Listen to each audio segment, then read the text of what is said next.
It's a great honor for me to introduce tonight our keynote speaker.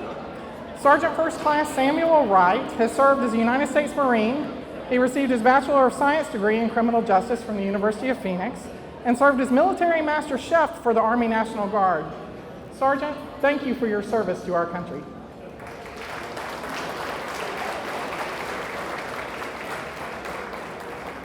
Just as important as his military history, he's serving in a very special role today at CYDC. Today, Sergeant Wright is also CYDC's Dietary Services Coordinator, where he provides meals for our residents every day, and he fills their tummies and their hearts. Yes. Sam has a very special connection to CYDC, and I look forward to having him share his story with you this evening. Please help me welcome Sergeant Wright. Woo! Well. Okay, then I'm Samuel Wright. It's great to be up here. I never thought I'd be up here, but hey, what can I say? Let's not even do the glasses. CYDC. That's better. Thank you, brother. CYDC. What can I say? First of all, I want to thank you all for having me here, speaking on my story. It's been a pleasure working here so far. It's just been, I never thought I'd be back here, but here I am. So I came to CYDC around 1986. I was a foster kid, originally came up here to live with a foster family, but that didn't work out. So they said, hey, we have to send you to Carolina Youth Development Center.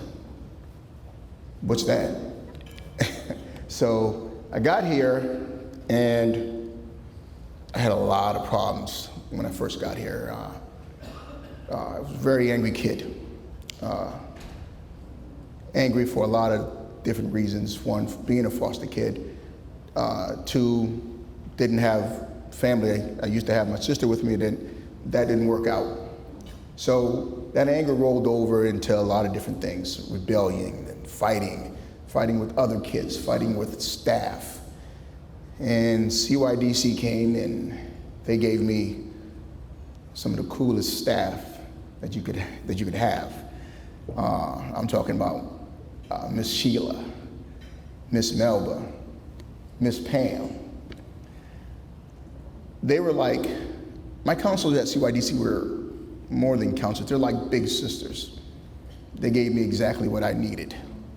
Love, understanding, well, mostly tough love. They didn't take any mess off me. And I think that's what I needed at the time when I was here.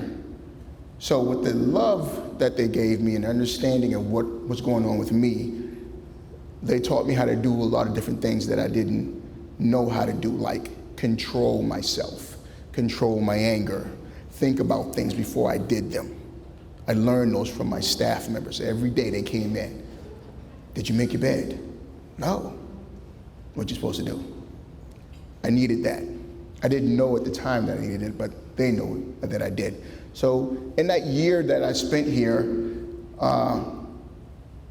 they found that I had other problems, like reading problems. I had problems reading and understanding, and that's when I learned that I had dyslexia. I'm like, wow, okay.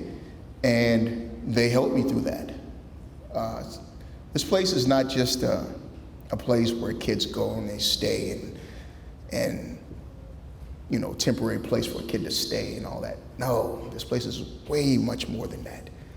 The resources that this place has is amazing. When I walk on campus and I see the different things that they have to offer these kids, computer programming, and the educator, they have an actual woman with a PhD educator teaching these kids in tutoring sessions. What? Amazing. They have a studio where you can get your sing on. You mean there's a studio in here? Yeah, wow. And Miss Bev, I really have to use that studio one day. I just want to get in there and sing one time. Woo. So CYDC is more than just, like I said, more than just a place where you drop these kids off. And there are programs. They have so many programs and so many things for these kids to do to achieve their next goals. They're helping these kids with high school stuff. They're helping these kids with college stuff. They're helping these kids getting out there on jobs. They have programs to help them sit and learn how to conduct themselves in interviews. I watch these things and I'm going, wow, amazing. From the time I was here till now, you guys are doing so much more. And I'm like, this is absolutely amazing. I definitely got to be a part of this. To see these kids thrive and move on to other things and knowing that you had a hand in it, it's amazing. Miss Pam had a saying back in the day for us that if you want to be somebody and you want to go somewhere, then you better wake up and pay attention. So Miss Pam, I know you're not here, but I woke up and I paid attention. So upon leaving CYDC with all the knowledge that they gave me and what they prepared me for, I went to another foster home, a good foster home, really good people. From there, I graduated high school, and I said, God, I gotta figure out what I'm gonna do next. And I was working on the naval base, and I saw these guys in these uniforms, and I said, who are those guys? And then my buddy said, oh, those are Marines. That's what I'm gonna do. So I became a United States Marine, one of the challenging experiences of my life. Went to Parris Island, and after the first day, I wanted to quit. I said, this is crazy. These people, what? But I stuck with it. I stuck with, graduated, became a United States Marine, got stationed in California, did a lot of tours for the Marines, and had a great time. Left the Marine Corps, and I said, what else I'm gonna do? And so I started going into law enforcement. I did that for a while, and I started working on a college degree. And eventually I finished that up, and I now have a criminal justice degree, yay. So I went on from there and joined the Army National Guard, as you all can see now. And I became a chef in the Army National Guard, a cook at first. And someone said, hey man, well, what you gonna do with this? So from there I went to military chef school and graduated top of the class and became a military master chef, and that's what I do now in the military. So it's been quite a run. Along that journey, I met this woman over here, my wife, and met her in Nevada when I was stationed out there. Say, hey girl, how you doing? Hey. and so I wanted to return back here. I returned back home here in 2018. And like I said, I had no idea I was going to be returning here. Okay, when I returned home, it was to come back here, help my mom out, start fresh. And I picked one of the workers up, one of the counselors, up in an Uber. Yeah, he was driving an Uber. Y'all looked at me, some of y'all probably.